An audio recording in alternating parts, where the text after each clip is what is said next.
इस वक्त मैं तन्हा एक रूम में बैठा हूँ जो कि एक हमारे वर्क प्लेस का चेंजिंग रूम है। कभी कभी मैं जब स्ट्रेस में होता हूँ या वर्क लोड में होता हूँ या कोई किसी भी हवाले से लाइफ में कोई टेंशन होती है, डिफ़िकल्टी, तो कोशिश ये करता हूँ कि अपने आप को थोड़ा टाइम दूँ।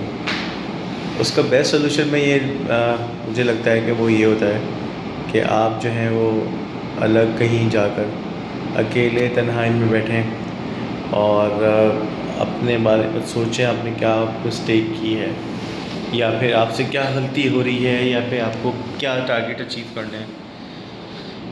अकेले बैठने से बहुत से दिमाग में ख़यालात आते हैं, आइडियाज़ आते हैं और कभी कभी ऐसा होता है कि काफ़ी चीज़ों का सलूशन भी निकल आता है।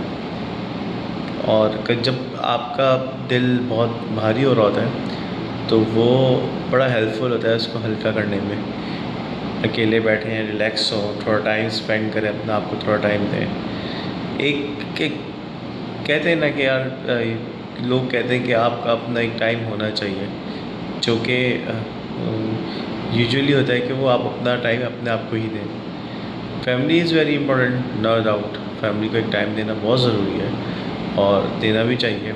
लेकिन since if you are working somewhere where you have to be very physical and you have to be very you have to work from your brain as well, so तो आपको आपका जो दिमाग है वो एक तो ऑलरेडी श्रिंक हुआ हुआ होता है बहुत से मामलात की वजह से और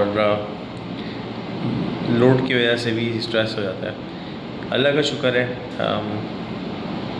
जहाँ हम काम करते हैं, जहाँ हम जॉब करते हैं, वहाँ हम लोग को इतना स्ट्रेस नहीं दिया जाता, ना ही हमें कोई रिस्ट्रिक्शंस होती हैं। बहुत अच्छा इन्वायरमेंट है, लेकिन बहुत सी चीज़ें लाइफ में ऐसी होती हैं जो बहुत पेनफुल और इम्पैक्टफुल होती हैं और जिसकी वजह से इंसान ज़िंदगी भर स्ट्रेस में रहता है और वो एक यानी स्ट्रेस से बाहर आने की कोशिश करता है लेकिन आ नहीं पाता। तो इसका एक सलूशन ये होता है कि आप अकेले बैठें।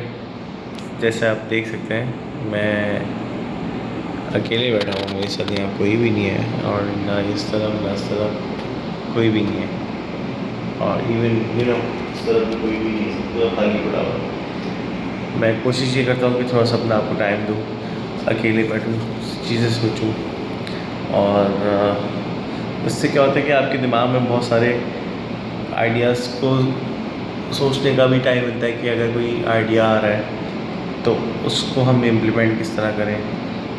तो बस ये चीज़ें हम छोटी छोटी अगर करें तो मे बी हम डिप्रेशन से बाहर आ सकें। तो क्या अमूमन मैं सोशल मीडिया पे बहुत सी चीज़ें पढ़ता हूँ कि आप जो हैं डिप्रेशन में कोई बंदा होता है या कुछ, तो वो कंटिन्यू डिप्रेशन में रहने की वजह से कोई ऐसा कदम उठा लेता है जो कि नहीं उठाना चाहिए, या तो सुसाइड कर लेता है या तो कोई ऐसी चीज़ कर लेता है जो कि हराम भी है और गलत भी है। ऐसा इंसान को करना नहीं चाहिए। तो इससे ओवरकम करने के लिए मेरी नज़र में बेस्ट ये कि if you are somewhere stuck किसी भी लिहाज से, यानी कि फंसे में और आपको कोई सोल्यूशन मिल नहीं पा रहा है, तो आप सिर्फ अपने आप को टाइम दें, थोड़ा अलग हो, रिलैक्स होकर बैठें, सोचें इस बारे में, तो आपके शायद सोल्यूशन निकल आए। एटलीस्ट आप आधा पौना घंटा अलग बैठें, अकेले बैठें, रिलैक्स हो, माइंड को रिलैक्स करें। ऐसा सोचें ऐसा तन्हा है, आप बहुत रिलैक्स जगह पर बैठे हैं और कोई ऐसी जगह का चुनाव करें जो को आपको अच्छा फ़ील कराए, आपको रिलैक्स फ़ील कराए और उस एनवायरनमेंट से आप खुश भी हो। जैसे फॉर एग्ज़ाम्पल वहाँ ग्रीनरी हो, अगर ग्रीनरी नहीं है तो लाइटनिंग अच्छी हो, अगर लाइटनिंग अच्छी है तो टेम्परेचर अच्छा हो उस जगह का, तो आपको बहुत ज़हनी सुकून मिलता है और अकेले बैठने से वाकई ही थोड़ा बहुत दिमाग खुलता है। तो बस कोशिश करें अपना आपको टाइम दें, कोशिश करें कि टाइम थोड़ा बहुत अपने लिए भी दें। और ताकि देखें, अगर आप हैं तो सब कुछ है, आप हैं तो फैमिली है। अगर जब आप बंदा ही नहीं है तो फिर फैमिली कैसी है, कैसी दुनिया। तो बेस्ट यही है कि आप अपना आपको थोड़ा बहुत टाइम दें, रिलैक्स हों और ये इस आसानी और लोगों के लिए भी करें और उनको गाइड करें और उनको बताएं कि आपने जब किसी टफ़ टाइम पे कोई सोल्यूशन निकाला तो ये निकाला कि आप पता वो दूसरे के लिए भी हेल्पफुल हो। अपना बहुत सारा ख्याल रखें, मेरे चैनल का भी ख्याल रखें, मुझे सब्सक्राइब करें और लाइक करें। Thank you so much. अल्लाह हाफ़िज़।